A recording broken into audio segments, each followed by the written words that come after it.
I, James Tallmadge, think that slavery is in a rise in the South, with no doubt. With Missouri trying to be admitted into the Union as a slave state, it is for sure sparks some concerns. Because of this, I have made a proposition.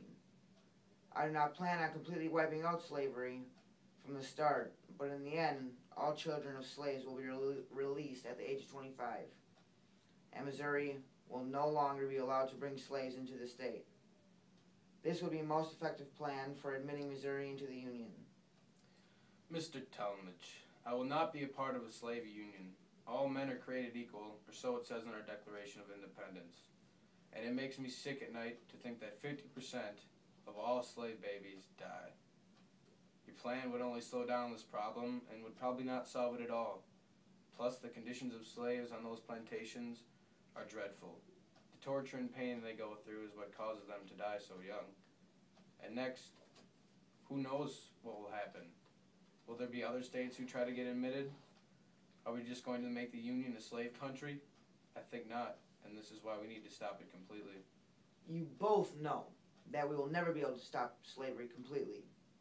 But this is the best way for us to make money in the Union, because after time, all these slaves will be free.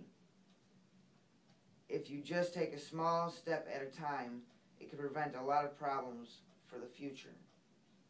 I have my full trust in this plan, with no doubt that it will make the Union a stronger place. I just have fear that that will not work. We will need to end it completely. This is a free country, and we do not need slaves and death to be our biggest part of history. If we do not end this now, we will regret it in the end. You, sir, are not making any progress to the problem. We need an official boundary to be set where slavery will never be. This union is slave-free, and all men are free.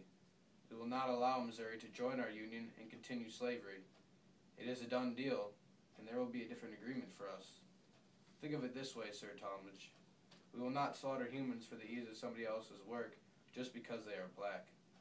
I'm sorry, but we will not allow your amendment to pass. This discussion is over. The Missouri Compromise was then passed in 1820 after the Tallmadge Amendment was declined. It divided slaves and non-slaves between the 36 and 30 parallel and admitted Missouri into the Union as a slave state, along with Maine to equal it out as a non-slave state. The Louisiana Territory was also permitted to have any slaves, and this bill passed in 1820.